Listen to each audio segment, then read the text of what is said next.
Chris Redfield is one of the most popular male characters in the Resident Evil series, rivaled only by Leon. From surviving the Spencer Mansion as part of the s.t.a.r.s Alpha team, to joining his sister Claire on Rockford Island to take on the Ashfords, to joining the b.s.a.a, Chris has done it all. Let's check out the evolution of Chris Redfield.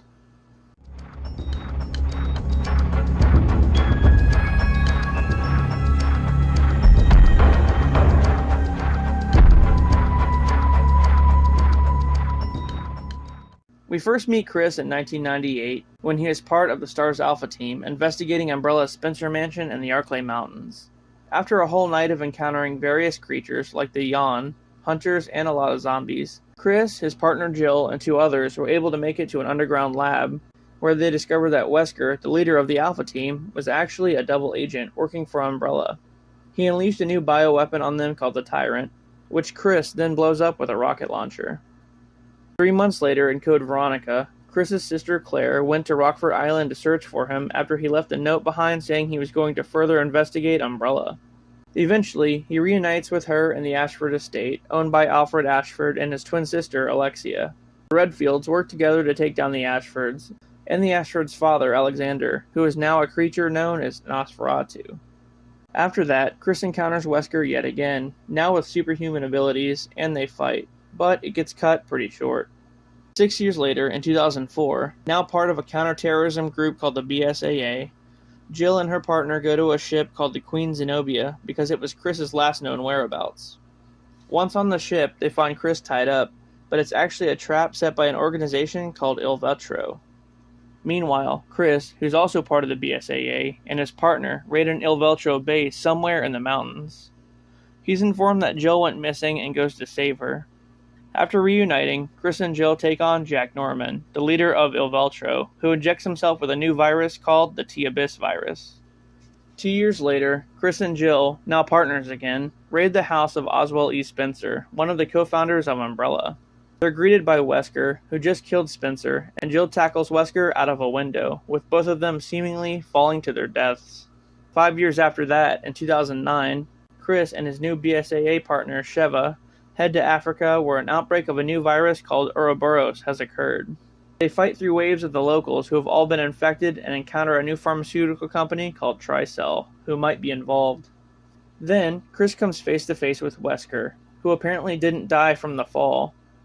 He's accompanied by a masked assistant who turns out to be a brainwashed Jill. Chris and Sheva manage to save Jill from Wesker's influence, and Chris has a final stand against him inside a volcano, where Wesker gets blown up by a rocket and is killed once and for all. 3 years after that, Chris and his new rookie partner, Pierce, head to China to track down Ada Wong, who's been infecting Chris's team with a virus called the C virus. This, of course, puts him on a collision course with Leon. Chris also encounters Jake Muller, who turns out to be the son of Wesker. After a while, they discover that it's not actually Ada Wong, but an imposter created by Derek Simmons, the National Security Advisor. As Leon kills Simmons, Chris and Pierce battle a new BOW called Haos. Pierce injects himself with the C virus and sacrifices himself to save Chris. 2 years later, Chris and his team are tracking a former CIA operative named Glenn Arias, who's smuggling BOWs into the country to get revenge on the government after his family got killed in a drone strike. Chris confronts Arias at a mansion in Mexico, only to discover that he can control zombies, and then Arias gets away. Later on, Arias kidnaps Rebecca Chambers, Chris's old s.t.a.r.s teammate, and wants her to become his new wife, because she resembles the one that died. Chris then recruits Leon to help go after Arias, who then ends up becoming a tyrant. They have a final showdown on a rooftop, where Leon kills the Arias tyrant with a rocket launcher. A year later, in 2015, Chris, Jill, and Claire head to Alcatraz, where J.J. Dillon, a former member of a special ops team working for Umbrella in Raccoon City, has started his own outbreak of the T-virus. Leon heads to the island to join the fight, but all 4 of them are captured. Dillon infects Leon, Chris, and Claire, and leaves Jill to watch her friends turn into zombies. Just then, Rebecca shows up and creates an antivirus for them all, curing them of the infection. Then, they all team up to take on Dillon, who becomes a new aquatic BOW, and they defeat him by overloading him with the T-virus. Chris then appears in the events of Resident Evil 7, 2 years after Alcatraz.